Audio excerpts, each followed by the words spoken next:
अगला प्रश्नावली चालू करने के पहले दो प्रश्न देख लेते हैं जो आपके परीक्षा में बहुत बार पूछे जाते हैं। ठीक है, एक होता है कर्णी 2 को संख्या रेखा में दर्शाइए, दूसरा होता है कर्णी 3 को संख्या रेखा में दर्शाइए। ठीक है, इसको हमको संख्या रेखा में दर्शाने के लिए सबसे पहले एक संख्या रेखा लेंगे। संख्या रेखा में 0 से लेकर के 1 2 3 संख्या रेखा इसको भी बोला जाता है ना।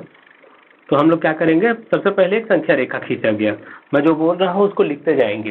पहला स्टेप में लेंगे, सबसे पहले एक संख्या रेखा लिए, उसमें 0 से लेकर 1 तक, 1 में क्या किए, एक लंब खींचे, कितने सेंटीमीटर का, 1 सेंटीमीटर का लंब खींचे।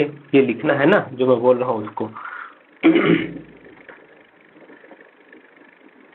ठीक, लंब के आखिरी छोर को 0 से मिला दिए।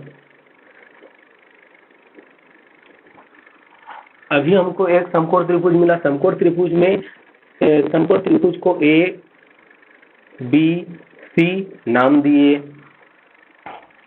अभी समकोण त्रिभुज में पाइथागोरस प्रमेय लगाने पर, चूंकि ये समकोण त्रिभुज में हम पाइथागोरस प्रमेय लगा सकते हैं, तो पाइथागोरस प्रमेय लगाने पर क्या होगा, पाइथागोरस प्रमेय होता है कर्ण का वर्ग बराबर लंब का वर्ग धन आधार का वर्ग। ये आप लोगों ने कक्षा 8वीं में पढ़ा होगा। ठीक है, तो इसमें देखिए, इस समकोण त्रिभुज ABC में कर्ण कौन है, तो ए बी कर्ण है, तो ए बी का वर्ग बराबर लंब का वर्ग, लंब कितना है 1 सेंटीमीटर का वर्ग धन आधार कितना है, तो 0 से लेकर 1 तक की दूरी कितनी है, 1 सेंटीमीटर ही है, तो 1 का वर्ग बराबर 1 धन 1 बराबर 2 ए बी का वर्ग।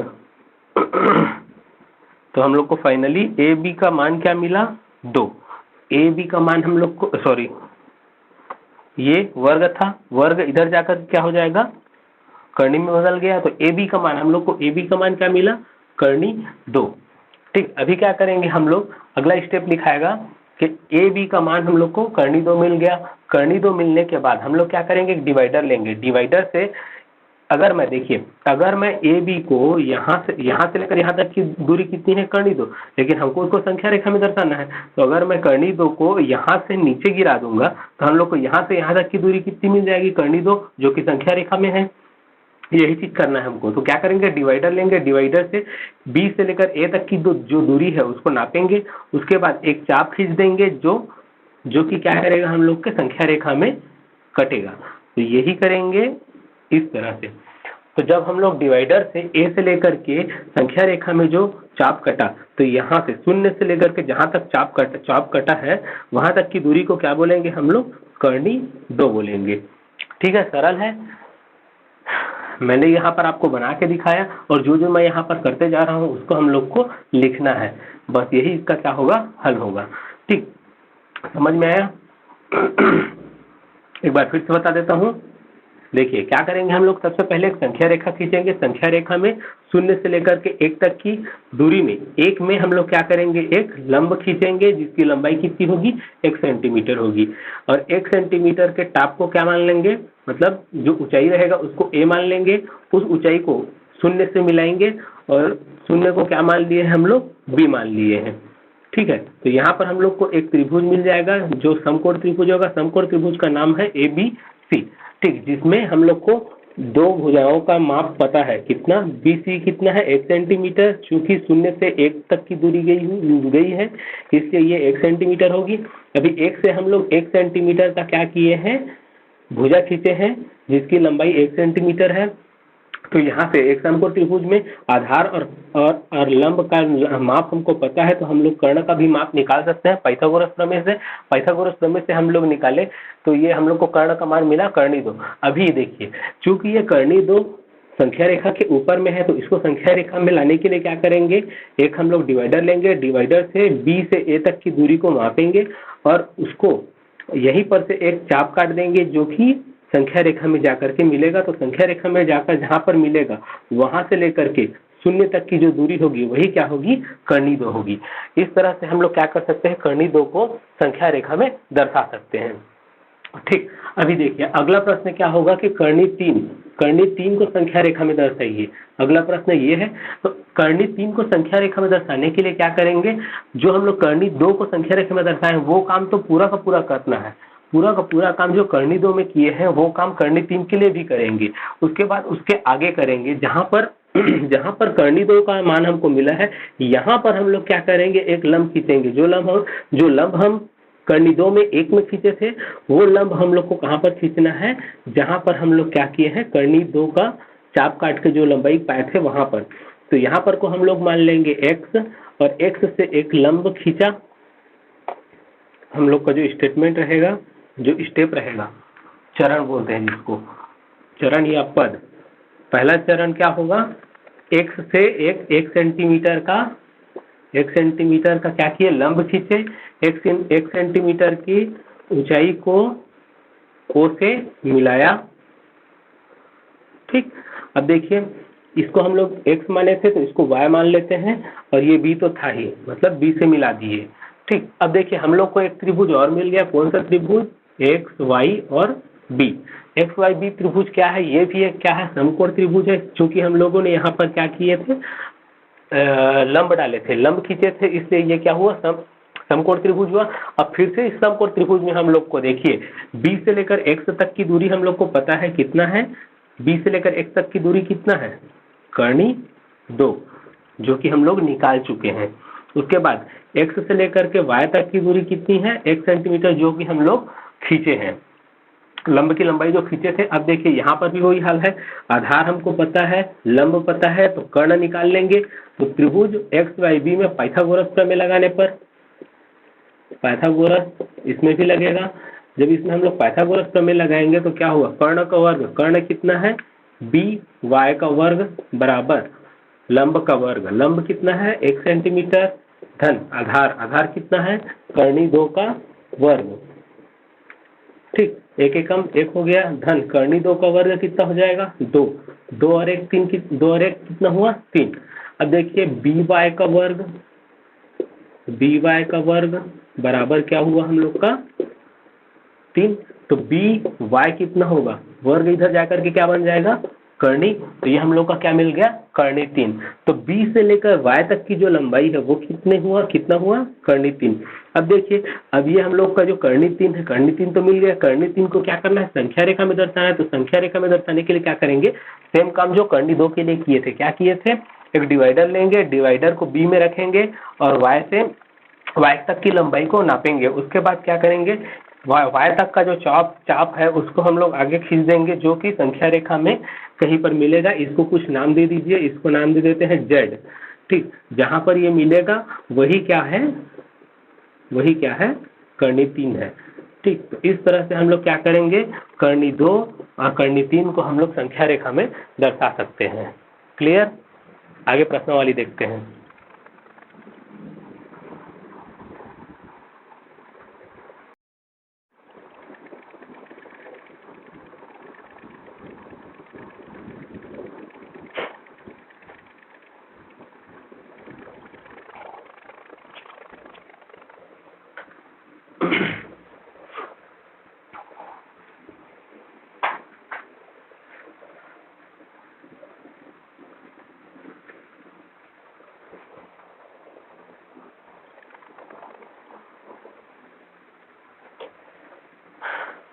चलिए अगला प्रश्नावली देखने के पहले, प्रश्नावली 1.2 देखने के पहले हम लोग कक्षा 8वीं में कुछ बीजी व्यंजकों का गुणा, भाग, बीजी व्यंजकों को जोड़ना और उसको घटाना, ये सभी चीज देखे थे, जो कि अगले प्रश्नावली में काम आने वाला है। तो उसको थोड़ा सा दोहरा लेते हैं।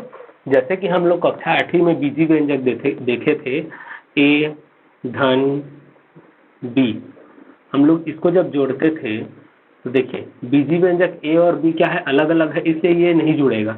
लेकिन यहीं पर ए और ए जब जुड़ जाएगा तो क्या मिलेगा हम लोग को, इसको उत्तर एक ए और एक ए, कितना ए हो गया, दो ए। इस चीज को याद रखना है। ठीक है। उसी प्रकार अगर मैं एक ए और दो ए इन लोग को जोड़ूंगा तो हमको क्या मिलेगा, 2a और 1a 3a, 3a और 1a 4a। ठीक है, क्लियर। क्या कर रहे हैं हम लोग यहाँ पर, बीजी व्यंजक या चर पद को, चर संख्या को क्या कर रहे हैं हम लोग, जोड़ रहे हैं।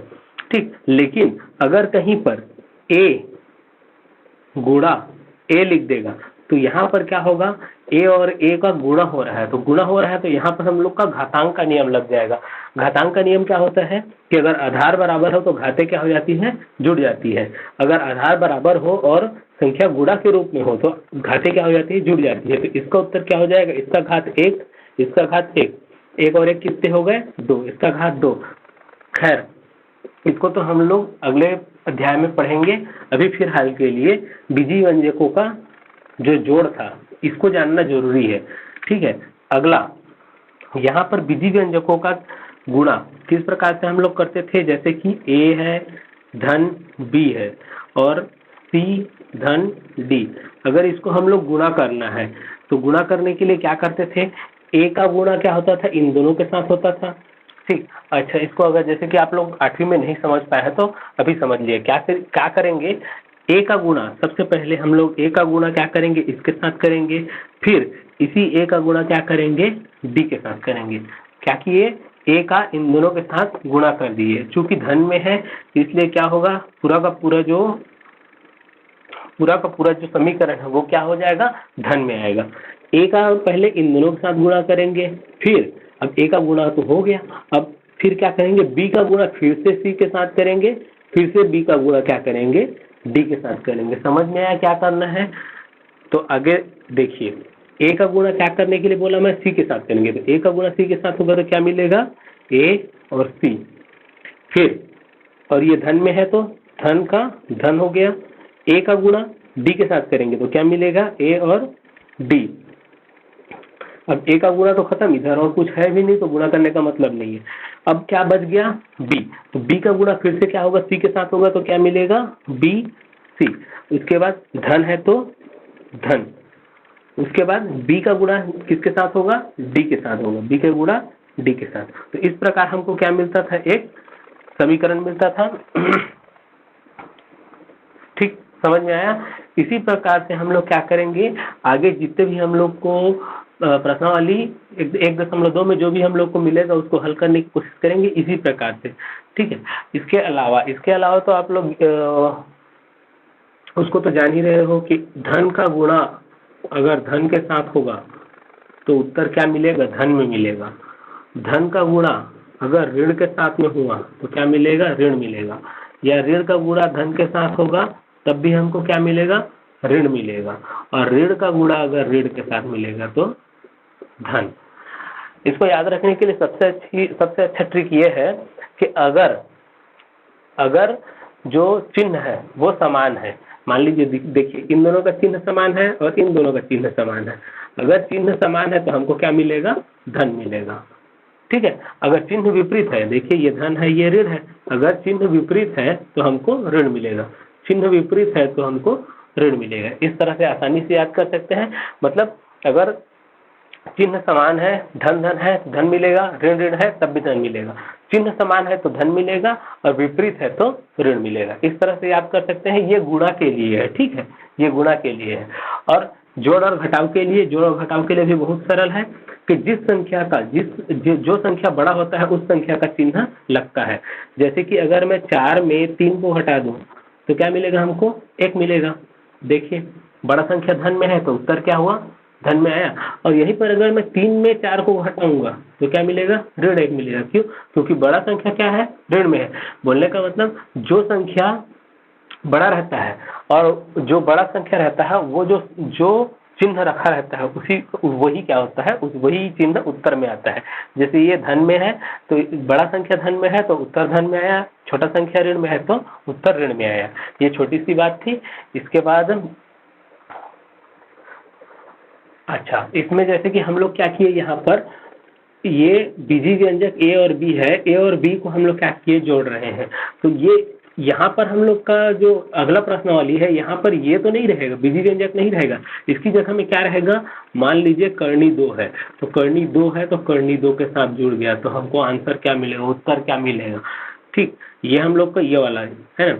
अगर ये सेम सेम है, बराबर बराबर है, तो एक कर्णी 2 और एक कर्णी 2, कितने कर्णी 2, तो 2 कर्णी 2।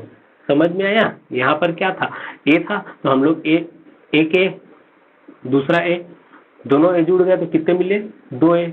हम लोग क्या किए, ए के जगह में क्या लिख दिए, कर्णी 2 लिख दिए। समझ में आया। यहाँ पर ए बी सी डी नहीं रहेगा, लेकिन उसकी जगह में क्या रहेगा, कर्णी 2 कर्णी 3 इस तरह से रहेगा। अब देखिए, अगर मैं कर्णी 2 को कर्णी 3 के साथ जोड़ूंगा तो क्या ये जुड़ेगा, नहीं जुड़ेगा। जिस प्रकार से ये अलग अलग था, ए और बी अलग अलग था, ये नहीं जुड़ते हैं, नहीं जुड़ सकते थे, उसी तरह से कर्णी 2 कर्णी 3 के साथ नहीं जुड़ेगा। अगर वो सेम सेम रहेंगे तभी वो जुड़ेंगे या घटेंगे। अब जुड़ेंगे या घटेंगे तो जो बड़ा नंबर रहेगा उसका सिंबल या उसका चिन्ह लिखना है, और अगर वो गुणा हो रहा है तो अगर सेम सेम है, देखिए सेम सेम है तो धन आएगा, सेम सेम है तो धन आएगा, अगर विपरीत है तो ऋण आएगा। क्लियर। आगे देखें, प्रश्नावली स्टार्ट करें।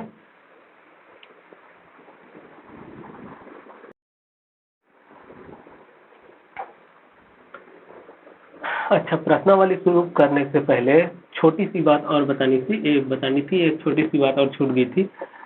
देखिए, हम लोग इसको क्या बोलते हैं, कर्णी 2 है, कर्णी 3 है, कर्णी 5 है। ये हम लोग, मैं क्या बताया था सबसे पहले, ये क्या है, अपरिमेय संख्या है ना, अपरिमेय संख्या। तो देखिए, अपरिमेय संख्या क्यों है, ये भी बताया था क्यों, क्योंकि यहाँ पर दशमलव तो है, लेकिन दशमलव के बाद जो संख्या है वो खत्म ही नहीं होती, आगे बढ़ते ही जाएगी लगातार, ये आगे बढ़ते ही जाएगी, ये खत्म नहीं होता। कर्णी 3 का मान भी वही हाल है, कर्णी 5 का भी वही हाल है। इसमें क्या हो रहा है, उसको अपरिमेय संख्या हम लोग क्यों बोले थे, क्योंकि उसके जो दशमलव के मान थे वो कभी समाप्त ही नहीं होते, आगे बढ़ते जाते हैं। ठीक है, तो इसी प्रकार से जिस प्रकार अपरिमेय संख्या में कर्णी 2 का मान अपरिमेय कहलाता है, क्यों, क्योंकि वो उसका मान आगे बढ़ते जाता है। अब देखिए क्या करेंगे, अगर मैं, अच्छा देखिए, ये कर्णी 2 का मान, कर्णी 3 का मान और ये कर्णी 5 का मान है, इसको हम लोग कैसे निकालेंगे, ये कभी किसी क्लास में किसी अध्याय में अगर रहेगा तो मैं बता दूंगा इसका मान कैसे निकालते हैं। थोड़ा लेंदी है, उतना कठिन नहीं है, जल्दी निकल जाता है। ठीक है, अभी फिलहाल के लिए देख लीजिए, कैलकुलेटर में निकाल करके देख सकते हैं, इस प्रकार से इसका मान आता है। तो देखिए, मैं ये बता रहा था कि जैसे कि कर्णी 2 का मान इतना है, तो अगर मैं कर्णी 2 को किसी भी संख्या के साथ, मान लीजिए 2 के साथ जोड़ देता हूं तो उत्तर क्या मिलेगा। देखिए, कर्णी 2 का मान कितना है, 1.414, ऐसे करके आगे बढ़ेगा, धन 2, इसमें 2 जुड़ जाएगा, तो ये जुड़ेगा, कैसे जुड़ेगा। जोड़ने के लिए मैं क्या बताया था, अगर कोई संख्या दशमलव में है, उसको किसी संख्या के साथ जोड़ेंगे तो दशमलव के नीचे दशमलव आएगा, बताया था। तो देखिए, यहाँ पर चूंकि इसमें दशमलव नहीं है, लेकिन दशमलव छुपा हुआ है, कैसे, 2 दशमलव क्या होगा, 0 0, मतलब 2.00 लिखेंगे तब भी उसका मान 2 ही होगा, और 2 लिखेंगे तब भी उसका मान 2 ही होगा। देखिए, 2.00, अब जब मैं इसको जोड़ूंगा तो ये कैसे जुड़ेगा, 2.00 ऐसे जुड़ेगा, 2 और 1 क्या हो गया, 3, दशमलव के नीचे दशमलव होना चाहिए, ये बताया था ना, इसीलिए दशमलव लिखा हूँ। तो दशमलव के नीचे दशमलव लिखे, उसके बाद इसको जोड़े, तो ये क्या हो, 2 और 1 3, और ये हो जाएगा 4 1 4, और इधर जितने भी नंबर होंगे वो भी क्या होंगे, बढ़ते जाएंगे। तो फाइनली हमको क्या मिला कि अगर मैं अपरिमेय संख्या को किसी संख्या के साथ जोड़ दूं, है ना भाई, किसी अपरिमेय संख्या को किसी संख्या के साथ जोड़ दूं, तो मुझे जो उत्तर मिल रहा है वो भी क्या मिलेगा, अपरिमेय ही मिलेगा।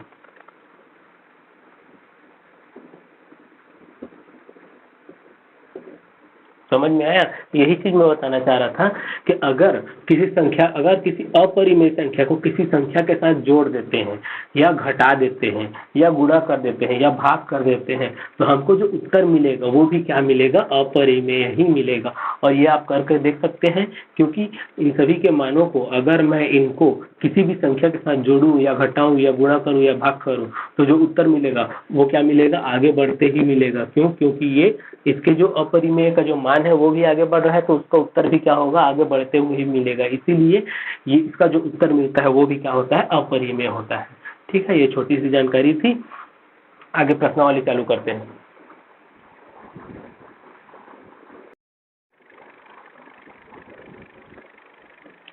ठीक, अगला प्रश्न है 11.1 सॉरी 1.2 का अगला प्रश्न देखिए, सरल कीजिए लिखा है, इसको जोड़ना है। इससे पहले मैंने बता दिया, एकदम सरल है। कैसे? जैसे 7 करनी 3 में 11 करनी 2 को जोड़ना है। जिस प्रकार से a धन 2a को जोड़ दे तो कितना मिलता था? 1a और 2a कितना मिलता था? 3a। उसी प्रकार से 7 करनी 3 और 11 करनी 3 कितना हो जाएगा? 18 करनी 3। उसी प्रकार 5 करनी 7 और 2 करनी 7 में से घटाना है। 5 करनी 7 को 2 करनी 7 में से घटाना है, तो कितना बच जाएगा यहाँ पर? 3 करनी 7। बड़ी संख्या का चिन्ह लगा, बड़ी संख्या धन में है तो धन। ठीक है, लेकिन इस देखिए ये तो एकदम शॉर्ट फॉर्म में बहुत जल्दी उत्तर आ गया, तो इसको हम लोग क्या करेंगे, थोड़ा सा लंबा लिख लेंगे ताकि एक नंबर तो दे आदमी। चलो जिस प्रकार इसमें देखिए हम लोग क्या कर लेंगे, कॉमन निकाल लेंगे। इसमें कॉमन क्या निकल रहा है? करनी 3। ये करनी 3 क्या हो गया? दोनों में से बाहर निकल गया, तो करनी 3 चला गया तो क्या बचा? 7।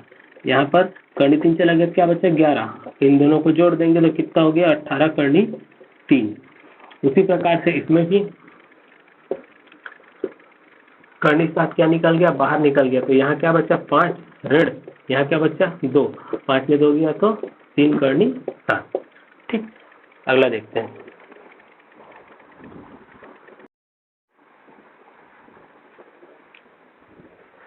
ठीक, अगला प्रश्न देखते हैं। अगला प्रश्न लिखा है प्रश्न क्रमांक 2, 2 करनी 2 धन 3 करनी 5 और 5 करनी 2 ऋण 2 करनी 5 का योग ज्ञात कीजिए। योग मतलब क्या करना है? जोड़ना है उसको।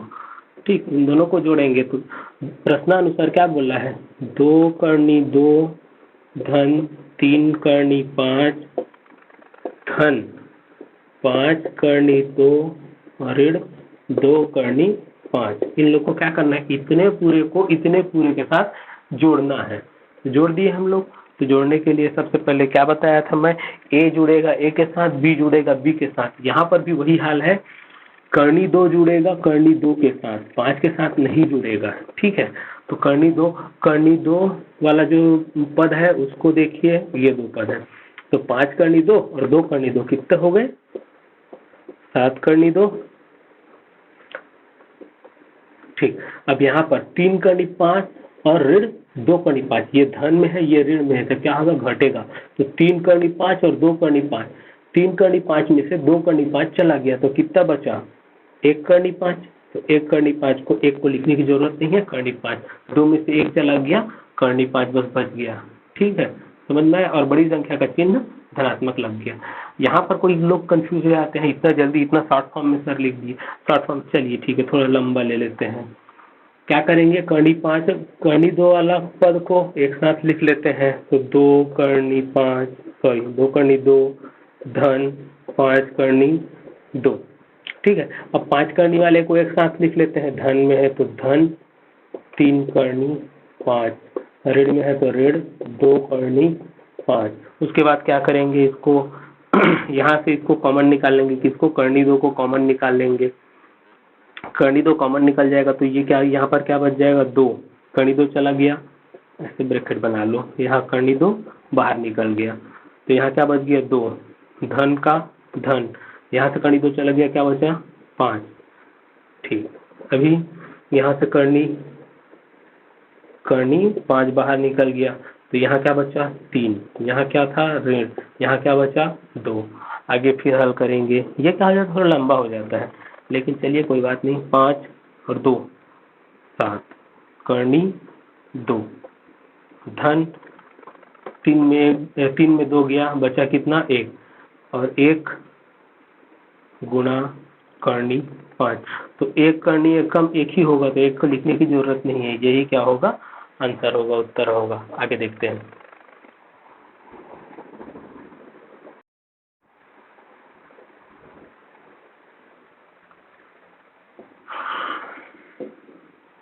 अगला प्रश्न है, इतना से इतना को घटाइए।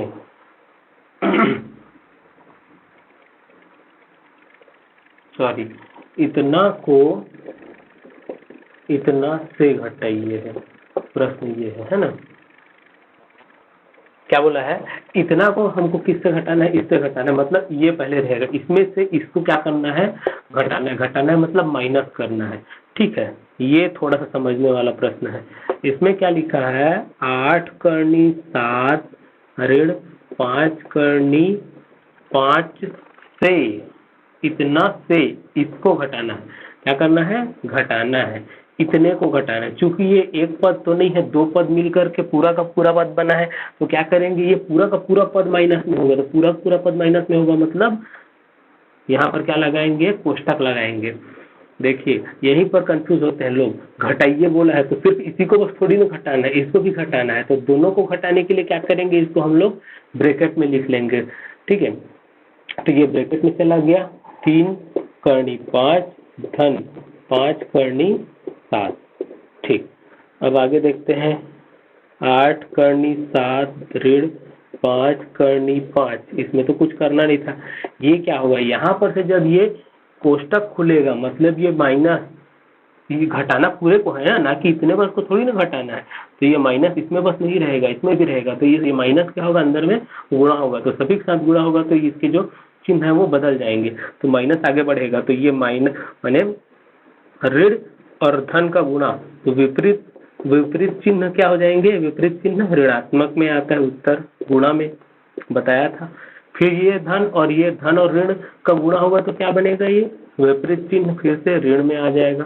फिर से दोहरा देता हूं, अगर चिन्ह विपरीत होगा तो उत्तर ऋणात्मक आएगा, अगर चिन्ह सेम सेम रहेगा, बराबर है, या अगर धन में है तो धन में ही आएगा, ऋण में है तो ऋण में ही आएगा। ठीक, चिन्ह विपरीत रहेगा तो ऋण में आएगा उत्तर, और चिन्ह सेम रहेगा तो धन में आएगा उत्तर। तो यहाँ पर विपरीत था, इसलिए जो हम लोग का फाइनल आंसर क्या हुआ, माइनस में हुआ। चलिए आगे तो बन जाएगा, 5 वाले को 5 वाले के साथ, 7 वाले को 7 वाले के साथ। चलिए अलग अलग लिख लेते हैं। 8 करनी 7 है तो 8 करनी 7, करनी 7 वाला और कौन है, तो ये है, और किसमें है, तो ऋण में है, तो ऋण करनी 7।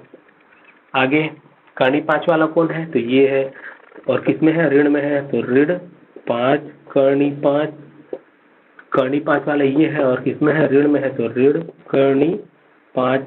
अच्छे से लिख लिए। अब देखिए करनी 7 है और करनी 7 है, ये 8 करनी 7 है और ये 5 करनी 7 है, उसको क्या करना है, घटाना है। तो 8 करनी 7 में 5 करनी 7 चला गया, तो क्या बचा, 3 करनी 7। ठीक है, और बड़े संख्या का चिन्ह बड़ा कौन था, बड़ा 8 था, तो धन, तो ये धन में था, तो ये भी धन में आ गया। आगे देखिए, ये दोनों क्या है, ऋण में है, ऋण में है, और दोनों ऋण में है तो क्या होगा, जुड़ेगा, दोनों ऋण में है। देखिए ये तो जान ही रहे हो ना कि दोनों धन में रहते हैं तो जुड़ता है, दोनों ऋण में रहता है तो भी जुड़ता है। अगर ये एक धन और एक ऋण रहता है तो क्या होता है, घटता है। ठीक, एक धन और एक ऋण, या एक ऋण या एक धन हो तो घटता है। अच्छा, दोनों क्या है, ऋण में है, तो क्या होगा, यहाँ पर जुड़ेगा, और पर चिन्ह किसका आएगा, बड़ा संख्या, तो बड़ा संख्या क्या है, ऋण में है, तो बड़ा संख्या ऋण में है, तो चिन्ह किसका आएगा, ऋण का आएगा, और दोनों क्या हो जाएंगे, जुड़ जाएंगे। तो 5 करनी 7 में ऋण करनी 7 क्या हो गया, जुड़ गया, तो कितना बचा, 5 6 7 8, 8 करनी 5। समझ में आया क्यों जुड़ा, क्योंकि दोनों क्या थे, ऋणात्मक थे, इसलिए जुड़ गए। अगर दोनों धनात्मक होते तब भी जुड़ते, अगर एक धनात्मक एक ऋणात्मक रहता तभी वो घटता और बड़े संख्या का चिन्ह लगता, तो बड़े संख्या का चिन्ह तो इसमें भी लगेगा। ठीक, तो ये हो गया हम लोग का फाइनल आंसर। आगे देखते हैं,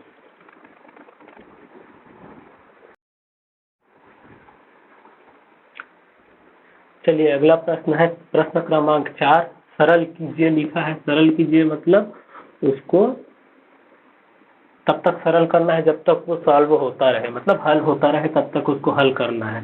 ठीक है, ये तो वही वाली प्रश्न है जो प्रश्न मैंने बताया था, क्या, ए धन बी का गुणा सी धन डी के साथ करना है। सेम पैटर्न, इसको इन दोनों के साथ गुणा कर दो, फिर इसको इन दोनों के साथ गुणा कर दो, वही काम यहाँ पर भी करना है। ठीक, क्या करेंगे, सबसे पहले 2 का गुणा इन दोनों के साथ करेंगे। जैसे कि मान लीजिए समझ में नहीं आता है तो काम किया करा कीजिए, इसको क्या कर दीजिए, 2 मिनट के लिए भूल जाइए, यहाँ पर जो है उसको भूल जाइए। अब इस दो को दोनों के साथ क्या कर देना, गुणा कर देना, 2 दूनी क्या हो गया 4, और 2 करने 3 के साथ गुणा होगा तो क्या आएगा, और देखिए धन में है और ये ऋण में है, धन और ऋण विपरीत चिन्ह का, विपरीत चिन्ह में क्या चिन्ह आएगा, विपरीत में अभी बताया था ऋण, ठीक, सेम रहेगा तो धन, ऋण ऋण रहेगा तो धन, धन धन रहेगा तो धन, और यहाँ पर विपरीत है तो ऋण, तो 2 करनी 3, 2 का करनी 3 के साथ गुणा हो गया। अब देखिए इसका काम हो गया तो इसको भूल जाइए, अब इसको साथ लेकर के चलिए, है चिन्ह के साथ ना, ये भी धन में था, धन के साथ में चल जाएंगे। तो देखिए धन और धन का गुणा हुआ तो क्या आएगा, धन आएगा, और 2 के साथ करनी 3 का गुणा हुआ तो 2 करनी 3। ठीक, अब देखिए धन का ऋण के साथ गुणा करेंगे तो क्या आएगा, ऋण आएगा। विपरीत चिन्ह माने ऋणात्मक, सीधी सी बात, विपरीत आया माने ऋणात्मक। धन और ऋण का गुणा हुआ तो ऋण, और ऋण करनी 3 और करनी 3 का गुणा होगा तो क्या आएगा, करनी 3 और करनी 3 का गुणा होगा तो उत्तर आएगा 3। ठीक, और ये कैसे आता है, ये हालांकि हम लोग के अगले प्रश्नावली में, अगले पाठ में देखेंगे, लेकिन अभी बता देता हूँ, चलिए देखते हैं। देखिए करनी 3 का मतलब होता है 3 का घात 1/2, यही होता है। करनी का मतलब होता है घात में 1/2, और यहाँ पर अगर 3 लिखा रहता तो 1/3 हो जाता, लेकिन यहाँ 3 नहीं लिखाया है। ठीक है, ये तो खैर अभी बात की बात है। करनी 3 का मतलब है 3 का घात 1/2। अब देखिए यहाँ पर क्या कर रहे हैं, करनी 3 और करनी 3 को क्या कर रहे हैं, गुणा कर रहे हैं, मतलब 3 का घात 1/, क्या करेंगे, करनी 3 और करनी 3 को क्या कर रहे हैं, गुणा कर रहे हैं। ठीक, अब इसका क्या हो गया, 3 का घात 1/2 गुणित 3 का घात 1/2। ठीक, और अभी मैंने क्या बताया था कि अगर एक को एक के साथ गुणा करेंगे तो यहाँ पर क्या होगा, घातें क्या होती है, जुड़ती है। अगर आधार बराबर हो और घात क्या हो, आधार बराबर हो और ये दोनों गुणा के रूप में हो तो घातें क्या होती है, जुड़ती है। तो देखिए यहाँ पर आधार बराबर है, इसको आधार बोला जाता है ना, तो यहाँ आधार मतलब 3 3 बराबर है तो क्या हो जाएंगी 3, और घातें क्या हो जाएंगी, जुड़ जाएंगी, तो आधा और आधा। तो देखिए आधा और आधा जुड़ करके क्या हो गया, आधा आधा कितना होता है 1, तो 3 का घात 1, 1 को नहीं लिखा जाता तो 3 का घात 1 मतलब 3, इसलिए यहाँ पर उत्तर आया 3। ठीक है, ये नहीं समझ में आया होगा तो कोई बात नहीं, अगले पाठ में बहुत अच्छे से, अगले अध्याय में बहुत अच्छे से समझ में आ जाएगा। ठीक, आगे देखते हैं, देखिए क्या होगा। ये देखिए इसको ध्यान से, और इसको ध्यान से देखिए, एक धनात्मक में है, एक ऋणात्मक में है, और दोनों क्या है, सेम है, मतलब बराबर है। अब आप ही बताइए, ए को मैं ए के साथ माइनस करूंगा तो मेरे को क्या मिलेगा, शून्य मिलेगा ना। उसी तरह से इसको पूरे को इस पूरे के साथ में घटाऊंगा, घटाना ही पड़ेगा ना यार, एक धनात्मक में एक ऋणात्मक में है तो घटेगा, तो घटाएंगे तो क्या मिलेगा हमको, 0 मिलेगा। ठीक, और 4 में 3 घटाएंगे तो कितने मिलेगा, चलिए नहीं समझ में आ रहा है तो हम लोग क्या करेंगे, जो संख्या वाला है उसको एक साथ लिख लेते हैं, ये संख्या वाला है और ये करनी वाला है, तो संख्या वाले को 4 धनात्मक में था और ये ऋणात्मक में है तो 4 ऋण 3। अब समझ में आया। अब इसको क्या करेंगे हम लोग, इसको भी अलग लिख लेंगे, तो 2 करनी 3 धन 2 करनी 3। ठीक है, अभी 4 में 3 गया तो कितना बचा, 1। अब देखो यहाँ से इन दोनों को घटाएंगे, घटाना ही पड़ेगा ना, एक धनात्मक में है, एक धनात्मक में है, एक ऋणात्मक में है, तो इन दोनों घटाएंगे तो कितना आएगा, 0, और बड़ी संख्या का चिन्ह धन। अब धन रखो या ऋण रखो, ये तो घट गया, मतलब ये कट गया, तो यहाँ क्या बता, कुछ नहीं बचा, तो 4 में 3 गया तो 1, इसका उत्तर होगा। अगला देखते हैं।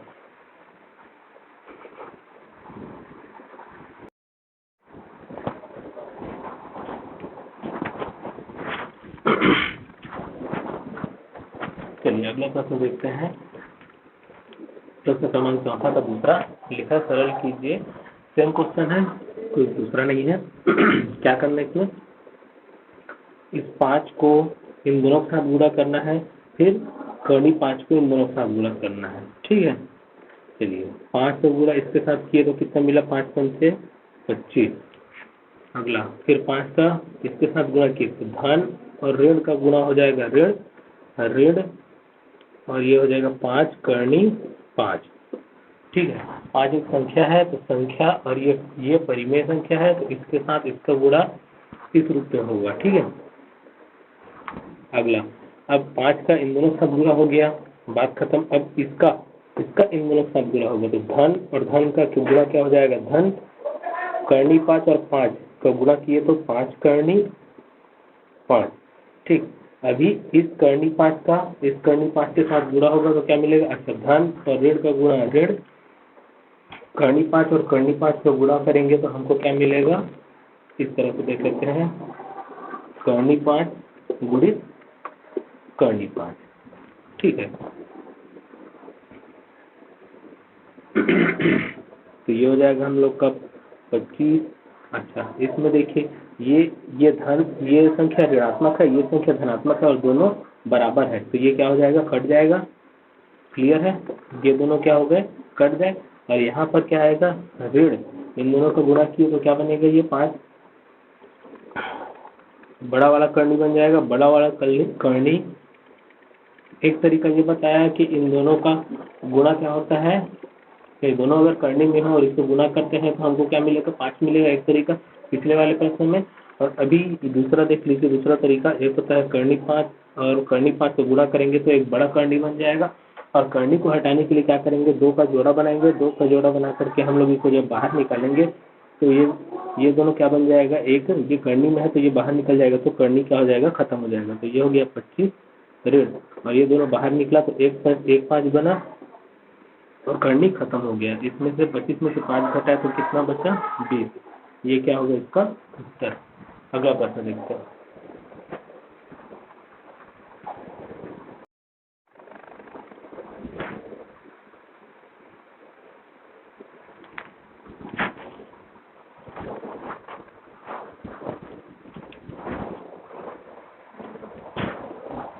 चलिए अगला प्रश्न देखते हैं, प्रश्न क्रमांक 30।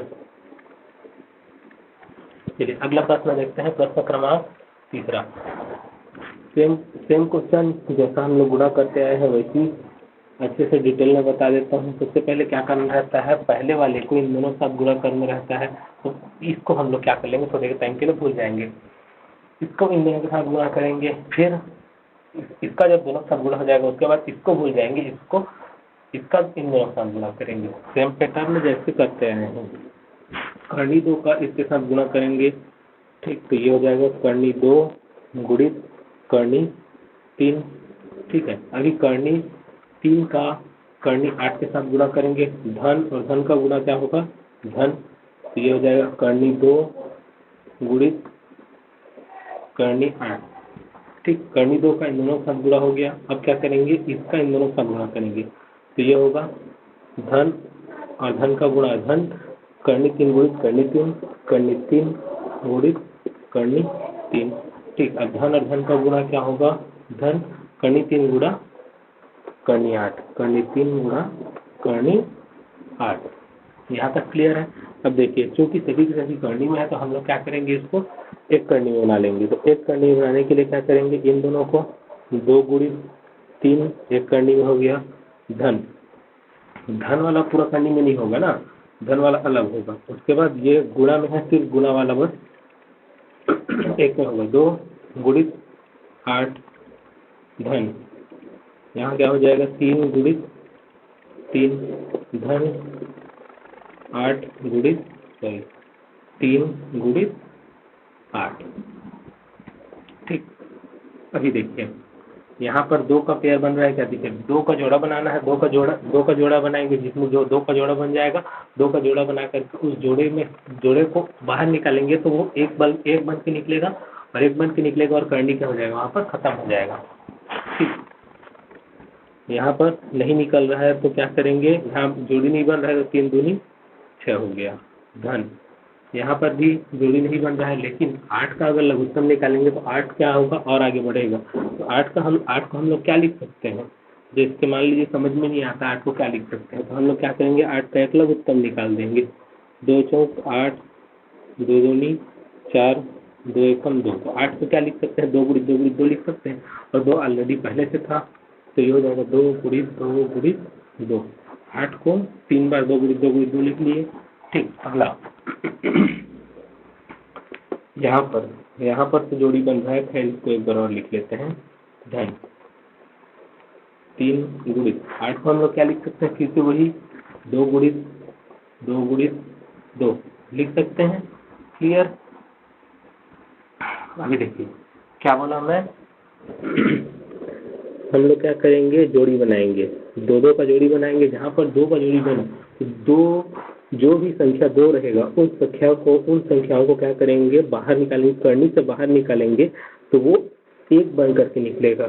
ठीक है, जैसे कि ये कर्णिक है तो कर्णिक ही रहेगा क्योंकि इसका जोड़ी नहीं बन रहा था तो कर्णिक है। ठीक, यहाँ पर देखिए इस 2 का जोड़ी बना, इसको कर्णी से बाहर निकाल दिए, कर्णी खत्म हो गया। इस 2 का जोड़ी बना, इन दोनों को बाहर निकाल दिए, ठीक, कर्णी खत्म। ठीक, अभी देखिए यहाँ पर भी 2 का जोड़ी बन रहा है, तीन का 2 जोड़ी बन रहा है। इन दोनों में से एक को, मतलब 2 का जोड़ी बना, 3 को बाहर निकालेंगे तो ये कर्णी क्या हो जाएगा, खत्म। इससे पहले जो बताया था वो भी सही है, जो ए और बी बताया था ना, ए गुणित बी, ए गुणित ए का घात एम एन, अगर दो संख्याएं गुणा में हो और आधार बराबर हो तो घातें क्या होती है, जुड़ जाती है। तो एम धन एन, जो कि हम लोग क्या करेंगे अगले अध्याय में देखेंगे तो समझ में आ जाएगा। फिलहाल के लिए यही समझ लीजिए कि 2 का जोड़ी बनाते हैं और 2 का जोड़ी बना करके बाहर निकालते हैं और वो जो जोड़ी रहता है वो क्या हो जाता है, 1 में बदल जाता है। तो ये 1 में बदल गया। यहाँ पर देखिए, यहाँ पर जोड़ी बन रहा है 2 का, लेकिन यहाँ पर 2 का जोड़ी और नहीं है तो यहाँ पर क्या बाहर निकलेगा, सिर्फ 1 2 बाहर निकलेगा। तो 1 2 बाहर निकला तो बच क्या गया, 3 और 2 बच गया, तो 3 दूनी क्या हो गया, 6। लेकिन ये क्या हुआ था, इसका जोड़ी नहीं बना था तो ये कर्णी में ही रहेंगे, लेकिन इसका जोड़ी बन गया था तो ये बाहर निकल गया। क्लियर है। आगे देखते हैं। अभी देखिए ये 3 कर्णी 6 और 1 कर्णी 6 कितना हो गया, 3 कर्णी 6 और 2 कर्णी 6 और 1 कर्णी 6 कितना हो गया, 3 कर्णी 6। ठीक है, धन इन दोनों को गुणा कर देंगे तो कितना आएगा, 2 दूनी 4, धन 3। ठीक, ये अभी और हल होगा, एक स्टेप और जाएगा। क्या होगा एक स्टेप में, यही कर लेते हैं, एक स्टेप और जाएगा तो ये होगा 3 कर्णी 6 धन 4 और 3 कितना हो जाएगा, 7। ठीक, तो इसका उत्तर क्या हो जाएगा, 3 कर्णी 6 धन 7, यही इसका आंसर होगा। ठीक, अगला क्वेश्चन देखो।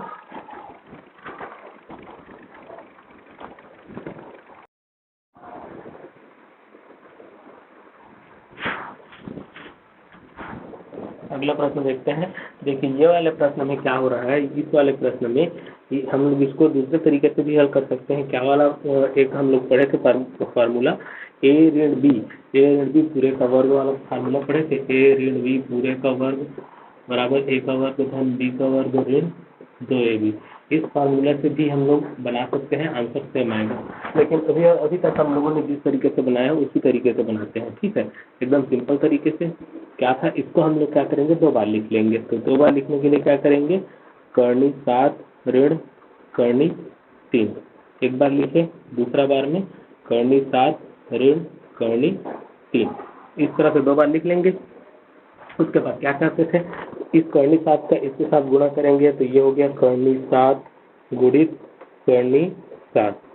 ठीक है, धन और ऋण का गुणा क्या हो जाएगा, ऋण, फिर कर्णी 7 का कर्णी 3 से गुणा करेंगे तो कर्णी 7 गुणित कर्णी 3, कर्णी 7 का दोनों साथ गुणा हो गया। अब क्या करेंगे, ऋण कर्णी 3 का दोनों साथ गुणा करेंगे। तो ऋण कर्णी 3 का करेंगे, ऋण और धन क्या हुआ, ऋण और धन का गुणा ऋण हो गया, और कर्णी 3 का कर्णी 7 के साथ गुणा किए तो कर्णी 3 गुणित कर्णी 7। ठीक, अब ऋण और ऋण का गुणा क्या होगा, धन, कर्णी 3 और कर्णी 3 का गुणा किए तो कर्णी 3 गुणित कर्णी 3। ठीक, अब क्या करेंगे हम लोग, इसको जो अलग अलग कर्णी में है उसको एक एक कर्णी में ले लेंगे। तो ये हो जाएगा क्या, 7 गुणित 7।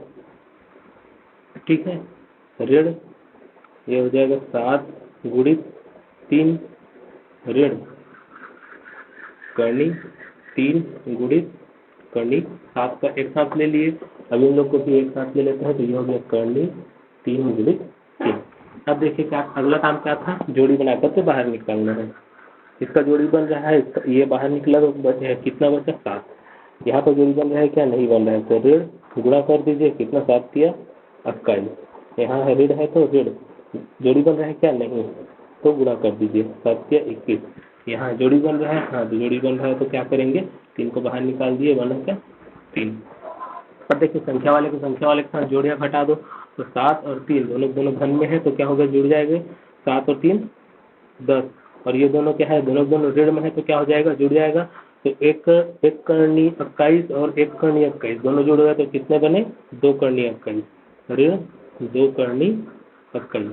ठीक, इसमें एक काम और कर सकते हैं, दोनों में 2 कॉमन निकल रहा है तो 2 को हम लोग कॉमन निकाल सकते हैं, बाकी आंसर यही तक ठीक है। 2 को कॉमन निकाले, 2 पंचे 10, ऋण 2 चला गया, बचा कितना 21, करनी 21।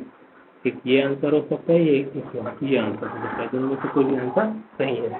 ठीक, अगला प्रश्न देखते हैं।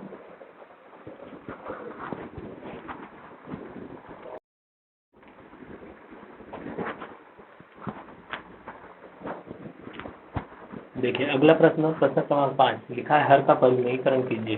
देखिए हर का परिमेयीकरण 2 तरीके से होता है। इसमें क्या है, एक सिंगल डिजिट है, मतलब एक संख्या है, हर में एक संख्या है, तो एक संख्या का जब हम लोग परिमेयीकरण करेंगे तो क्या करना पड़ता है, जो हर में दिया रहता है उसी का अंश और हर दोनों में क्या करते हैं, गुणा कर देते हैं, उसी को क्या बोला जाता है, परिमेयीकरण कहा जाता है। ठीक है, ये तो सिंगल डिजिट के लिए हुआ। लेकिन यहीं पर जब 2 डिजिट की संख्या आएगी, मतलब दो संख्या वाली संख्या आएगी, तो वहां पर क्या होगा, मान लीजिए यहाँ पर लिखा हुआ है ए ऋण बी, मान लीजिए ए ऋण बी लिखा हुआ है, और इसका क्या करना है, हमको परिमेयीकरण करना है। इसका परिमेयीकरण करने के लिए क्या करेंगे, जो हर में जो दिया रहता है उसके चिन्ह को बदलना पड़ता है। जैसे कि यहाँ ए ऋण बी दिया है तो हम लोग क्या करेंगे, ए धन बी और ए धन बी का क्या कर देंगे, और हर में गुणा कर देंगे, इसी को क्या बोला जाता है, परिमेयीकरण कहा जाता है। ठीक है, ये अगला प्रश्न में, ये वाला क्वेश्चन अगला प्रश्न में देख लेंगे। अभी फिलहाल ये इसका परिमेयीकरण करते हैं। इसका परिमेयीकरण कैसे करेंगे, तो 1/5 है, तो क्या करेंगे, क्या होता है, हमें अंश और हर में, जो हर में जो चीज दिया रहता है उसी का अंश और हर में क्या कर देते हैं, गुणा कर देते हैं, इसी को परिमेयीकरण कहते हैं। अच्छा देखिए, ये तो हम जानते हैं किसी भी परिमेयी संख्या में अंश और हर में किसी भी संख्या का गुणा या गुणा किया जा सकता है, सेम संख्या का। क्यों, क्योंकि उसके मान में क्या होता है, कोई परिवर्तन नहीं होता है। तो देखिए इसके मान में कोई परिवर्तन नहीं होगा, कंडीशन ऐसा नहीं है कि हमको किसी और संख्या का गुणा करना पड़े, लेकिन यहाँ पर हम लोग को करनी 5 का गुणा कर सकते हैं, करना पड़ेगा, क्योंकि इसमें परिमेयीकरण बोला है। परिमेयीकरण का मतलब वो होता है कि हर में जो संख्या रहता है उसी संख्या का अंश और हर में दोनों में क्या करते हैं, गुणा करते हैं, उसी को परिमेयीकरण कहते हैं। चलिए आगे देखते हैं। एक का करनी 5 के साथ गुणा करेंगे तो क्या मिलेगा, करनी 5 ही मिलेगा, और करनी 5 और करनी 5 को गुणा करेंगे तो क्या मिलेगा, हम लोग को बता चुका हूँ, करनी 5 और करनी 5 का सेम नंबर से गुणा करते हैं तो वही नंबर मिलता है हम लोग को। लेकिन चलिए अच्छे से बता देते हैं, करनी 5 तो करनी 5 हो गया, इन दोनों को एक साथ लिख लिए, दोनों का जोड़ी बन गया, जोड़ी बना तो करनी से बाहर निकला तो ये क्या बनेगा, सिंगल डिजिट बनेगा। तो ये बना हम लोग का क्या, एक सिंगल डिजिट। ठीक, क्लियर। आगे देखें, ये इसका आंसर होगा। आगे देखते हैं।